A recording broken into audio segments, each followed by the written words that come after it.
अनुषंगाने म्हणता येईल पक्षाच्या अनुषंगाने की मुख्यमंत्री हे पैसे वाटण्यासाठी तिथे येत आहेत, त्यांची दमदाटी जी काय आहे त्या प्रकारे करून निवडणुकीवर परिणाम करण्याचा प्रयत्न करतात। आचारसंहितेमध्ये या अगोदर पण कोल्हापूरच्या दौऱ्यावर संजय राऊत यांनी मुख्यमंत्र्यांबद्दल अशीच टीका केली होती। काय सांगाल? काय झालंय की नकली शिवसेनेला घरात बसणाऱ्या मुख्यमंत्र्याची सवय झालेली आहे। त्यांना मुख्यमंत्री म्हणजे एसी केबिन मध्ये बसणारा, घरातून बाहेर न पडणाऱ्या मुख्यमंत्र्याची सवय आहे। आणि आमचा महायुतीचा मुख्यमंत्री जो आहे तो रस्त्यावर फिरणारा आहे, कार्यकर्त्यात मिसळणारा आहे, जनतेचं सुखदुःख जाणणारा आहे। आणि मग असा मुख्यमंत्री तो निवडणुकीच्या काळात 2-2 दिवस काय तो 18-18 तास फिरतायत, कारणात जे आवश्यक आहे ती गोष्ट करतायत, प्रचार करतायत, लोकांना भेटतायत, लोकांना महायुतीची भूमिका, शिवसेनेची भूमिका समजावून सांगतायत। मग असं करणं राजकारणामध्ये आवश्यक आहे का? तर आहे। पण काही जणांच्या मते घरात बसून फेसबुकवर बोलणारा मुख्यमंत्री ज्यांना हवाय त्यांना अशा मुख्यमंत्र्याबद्दल डाऊट येणं हे नक्कीच आहे। मला असं कळलेलं आहे की त्यांनी असं म्हटलेलं आहे की मुख्यमंत्री गुंडांना सोडतात, दहशत निर्माण करतात। मला संजय राऊत आणि नकली शिवसेनेला प्रश्न विचारायचा आहे की मुंबई बॉम्बस्फोटामधला जो आरोपी आहे, जो मुस्लिम आहे, त्या आरोपीला स्वतःच्या प्रचार कार्यामध्ये फिरवून मुस्लिमांची मतं मागण्याचा लाचार प्रयत्न ही नकली शिवसेना करते। आणि मग तो जो बॉम्बस्फोटामधला जो मुस्लिम आरोपी आहे त्याला फिरवताना हिंदुत्वाचा अपमान करते की नाही शिवसेना? हिंदू हृदय सम्राट बाळासाहेब ठाकरेंना काय वाटलं असेल की त्यांचा पक्ष त्यांच्या प्रचार कार्यामध्ये त्यांच्या उमेदवाराच्या एका बॉम्बस्फोटातल्या अतिरेक्याला घेऊन फिरत असेल तर हिंदू हृदय सम्राट बाळासाहेब ठाकरेंच्या मनाला काय वेदना झाल्या असतील याचं उत्तर आदरणीय संजय राऊत आणि आदरणीय उद्धव साहेबांनी द्यावं। का असं करतायत? हे गुंड तर हेच घेऊन फिरतायत, आमच्यावर फक्त आरोप केले जात आहेत। माझं स्पष्ट सांगणं आहे, बाप दाखवा नाहीतर श्राद्ध घाला राऊत साहेब। फुकट खोट्या अफवा आणि खोटे आरोप आमच्यावर करू नका। पुढे संजय राऊत यांनी असे पण आरोप केलेले आहे की नाशिक महानगरपालिकेद्वारे आणि नगर विकास खात्याचे मुख्यमंत्री एकनाथ शिंदे यांच्या अखत्यारीत येते, त्याद्वारे 800 ते 900 कोटी रुपयांचा भूखंड घोटाळा झालेला आहे। येत्या 1-2 दिवसामध्ये पत्रकार परिषद घेऊन त्याबद्दल जी काही भूमिका आहे ते पुढे जनतेसमोर मांडणार आहे। याचे धागेदोरे काही शिवसेनेचे नेते सुद्धा आहेत नाशिकचे आणि मुख्यमंत्र्यांपर्यंत धागेदोरे जातात असा सुद्धा आरोप केला संजय राऊत। मला संजय राऊतांना हेच सांगायचंय की पुन्हा एकदा की बाप दाखवण्याचं श्राद्ध घाला। आम्ही नेहमी बाप दाखवतो। आम्ही खिचडीच्या घोटाळ्यातले पैसे संजय राऊतांच्या कन्येच्या अकाउंटमध्ये गेलेले दाखवले। आम्ही दाखवला ना बाप, खिचडी घोटाळ्याचा बाप दाखवला, पत्राचाळीच्या घोटाळ्याचा बाप दाखवला। त्यांना आतमध्ये राहावं लागलं, ते आता जामिनावर बाहेर आहेत, म्हणजे गुन्हा तर दाखल झाला ना। अशा प्रकारे गुन्हा दाखल गेलेला त्यांनी दाखवला पाहिजे। आरोप करायला काय हरकत नाही। आता नाशिकचा उमेदवार आहे म्हणून नाशिक मधला आरोप करायचा की 800 कोटी 900 कोटी, अरे बाप दाखवा ना। उगाच हवेत पोकळ गडबड करू नका राऊत साहेब, जमिनीवर या आणि बरळल्यासारखं बोलू नका असा माझा त्यांना सल्ला आहे। सर, सध्या आपण पाहिलं तर जो मुसलमान समाज, मुसलमान वोटर आहे तो काँग्रेस आणि शिवसेनेकडे वळताना दिसत आहे। त्याचा फटका म्हणून कुठेतरी मुंबईमध्ये तुम्हाला पडू शकतो का? नाही, सगळ्यात पहिली गोष्ट की ही खोटी नरेटिव्ह हे सेट केलं जात आहे। कारण शेवटी मला एक सांगा की मुस्लिम समाजाला प्रगती नको आहे का? मुस्लिम समाजाला डेव्हलपमेंट नको आहे का? मुस्लिम समाजांच्या वस्तीमध्ये बाथरूम असतील, गटारं असतील, पाणी असतील, रिडेव्हलपमेंट असेल, या गोष्टी मुस्लिम समाजाला नको आहेत का? आणि डेव्हलपमेंट जर करायची असेल तर महायुतीशिवाय पर्याय नाही हे दिसून आलेलं आहे। गेल्या 10 वर्षामध्ये 5 लाखाचा विमा केंद्र सरकारने जाहीर केला, 5 लाखाचा विमा आम्ही महायुतीच्या सरकारने जाहीर केला।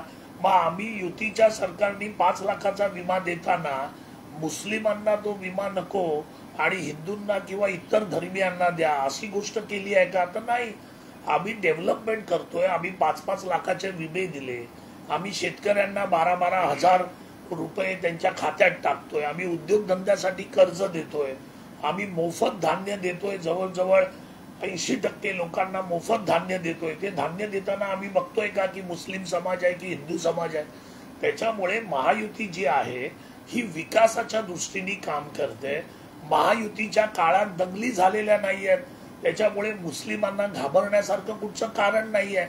हा जो गलिच्छ प्रचार या महाभकास आघाडीने सुरू केलेला आहे की मुस्लिम समाज जो आहे तो आमच्या बरोबर नाही, हे सर्वस्वी चुकीचं आहे. मुस्लिम समाजाला जास्त डेव्हलपमेंटची गरज आहे, जास्त विकासाची गरज आहे आणि तो विकास आम्ही करतोय. आणि आम्ही आमचा विकास तुमची जात आणि धर्म हे विचारून आम्ही करत नाहीये. त्याच्यामुळे जे खरे मुस्लिम आहेत, ज्यांना खरी प्रगती पाहिजे, खरा विकास पाहिजे, जे खरे देशभक्त मुस्लिम आहेत ते आज आमच्या बरोबर आहेत. आमच्या मंत्रिमंडळात मुस्लिम आहेत. आम्ही जर मुस्लिम द्वेष्टे असतो तर अब्दुल सत्तार साहेब आमच्यामध्ये नसते, हसन मुश्रीफ साहेब आमच्यामध्ये नसते. आम्ही देशभक्त मुस्लिमांबरोबर आहोत.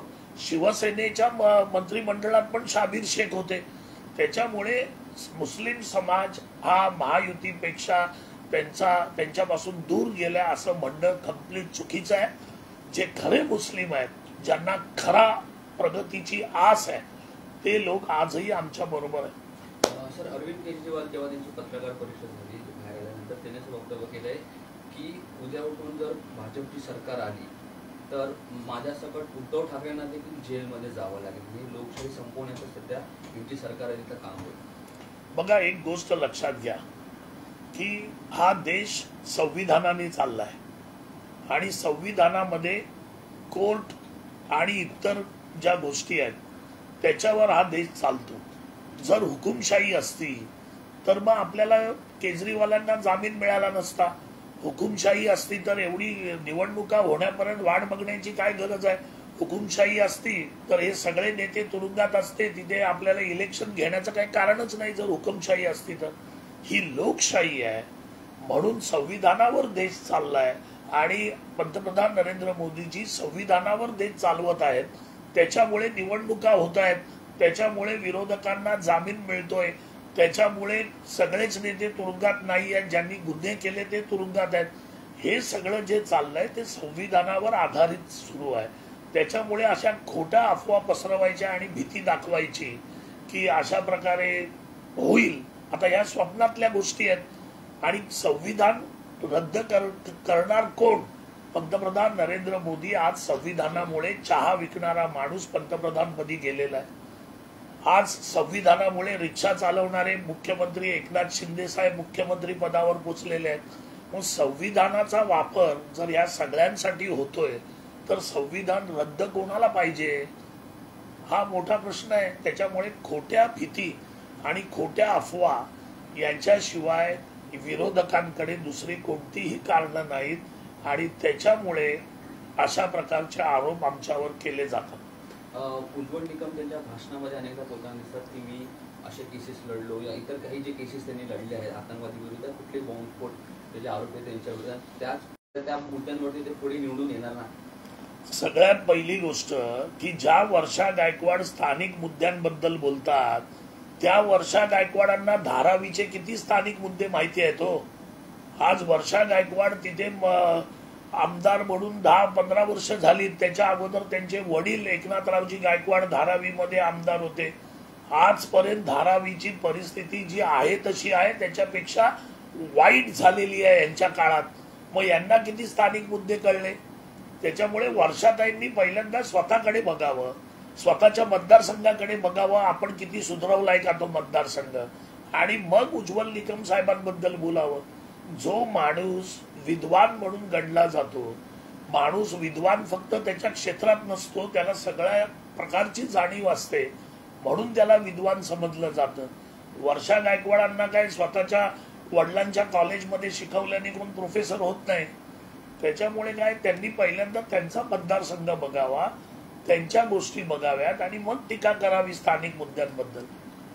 सर, येत्या 17 तारखेला सभा होणार आहे महायुतीची. त्यात पंतप्रधान नरेंद्र मोदी, राज ठाकरे, देवेंद्र फडणवीस, अजित पवार, एकनाथ शिंदे, महायुतीतील सर्व महत्वपूर्ण नेते भाषण करताना दिसणार आहे. एका ठाकरेसाठी एवढे सर्व महत्वपूर्ण नेते महाराष्ट्रात यावे लागत आहे का? सगळ्यात पहिली गोष्ट, ही निवडणूक देशाच्या राजकारणाची आहे. या निवडणुकीमध्ये जेवढे जास्त खासदार निवडून येतील त्या महायुतीचं सरकार तिथे केंद्रामध्ये बसणार आहे, एनडीएचं सरकार बसणार आहे.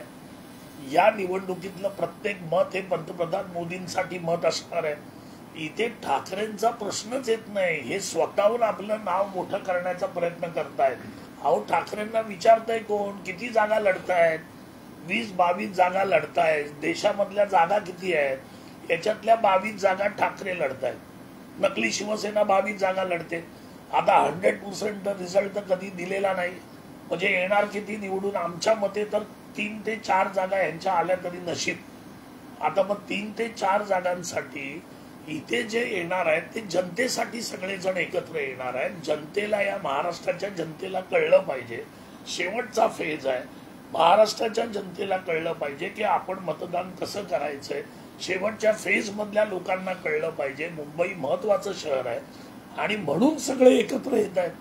मग तुमच्या ज्या सभा असतील त्या सभेला तुम्ही सगळ्या इंडियाच्या लोकांना एकत्र का नाही करू शकत ठाकरे? जर ठाकरे एवढे मोठे आहेत तर 17 तारखेला त्यांनी पण सभा घ्यावी आणि संपूर्ण इंडियातील त्यांचे जे नेते आहेत त्यांना ठाकरेंसाठी एका स्टेजवर घेऊन यावं. हिंमत आहे का त्यांची? तर हिंमत नाही. करू शकतात का? तर करू शकत नाही. त्याच्यामुळे उगाच फुकटच्या गोष्टी करू नये. सर, शेवटचा प्रश्न, हा जो शेवटचा त्यात हाय प्रोफाईल मतदारसंघ देखील आहे. काय वाटतं तुम्हाला, काय माहोल आहे यंदा? बघा, हाय प्रोफाईल म्हणायचं तर श्रीकांत शिंदे साहेबांचा मतदारसंघ, तिथे आमचं धावपळ सुरू आहे की 4 ते 5 लाखापेक्षा जास्त लीड कसा मिळेल त्याची. आम्हाला काही जिंकून येण्यासाठी काय नाही, आम्हाला लीड किती द्यायचं आहे त्याच्यावर चालू आहे. आणि इतरही मुंबईतले मतदारसंघ जे आहेत, कारण मुंबई गेली 25 वर्ष नकली शिवसेनेच्या हातात होती आणि मुंबईची परिस्थिती आपण आजही बघतोय. पावसाळा आला की खड्डे पडलेले रस्ते, सगळ्या पडलेल्या बिल्डिंग्स, लोकांची झोपडपट्टीमधली वाट, या सगळ्या गोष्टी आजही आपण बघत आलेलो आहोत.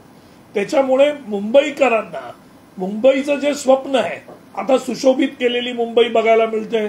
कॉन्क्रीटचे रस्ते येणार आहेत, खड्डेमुक्त रस्त्याचं काम सुरू झालेलं आहे, मेट्रो चालू झालेले आहेत, सण सुरू झालेले आहेत. मग मुंबईकरांना जे पाहिजे ते देण्याच्या सगळ्या बाबी जर महायुती सरकार करतंय, केंद्र सरकारच्या मदतीने मेट्रो आणि रेल्वेचे पण प्रश्न आपण सोडवतोय, मग एवढं करणारा जो पक्ष आहे, शिवसेना जी असली शिवसेना आहे एकनाथराव शिंदेची आणि महायुती जी आहे, त्याच्या बाजूनेच मुंबईकर जाईल ना. कारण मुंबईकरांना वेळ वाचवायचा आहे, त्यांना प्रगती करायची आहे, त्यांना मुंबईला पुढे घेऊन जायचंय. तर त्याच्यामुळे हा जो शेवटच्या फेजचा जो निर्णय आहे, मुंबईतील आणि कल्याण आणि MMRच्या रिजनच्या ज्या जागा आहेत त्या 100% महायुतीचे उमेदवार निवडून येतील, याच्यात तिळमात्र पण शंका नाही. संजय राऊत यांनी आज उद्धव ठाकरे यांची मुलाखत घेतली, सत्ताधाऱ्यांवरती सडकून टीका केली, काय सांगा? आता मला सांगा, सामना कोणाचा? पेपर उद्धव ठाकरेंचा. सामनाचे संपादक म्हणून कामाला कोण आहे तिकडे? संजय राऊत. पगार कोण देत आहे? उद्धव ठाकरे. मालक कोण आहे सामनाचे? उद्धव ठाकरे.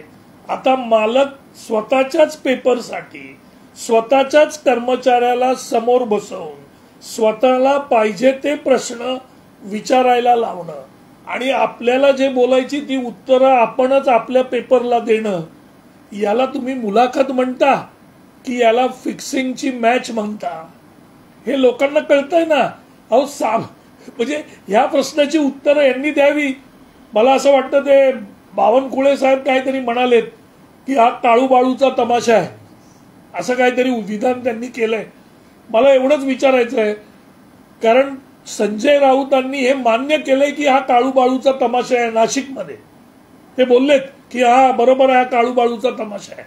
मग जर हे बरोबर आहे तर या तमाशातला नाचा कोण? तमाशामध्ये नाचा असतो, मावशी असते. मग या तमाशामधली मावशी कोण आणि नाचा कोण हे संजय राऊतांनी सांगितलेलं बरं.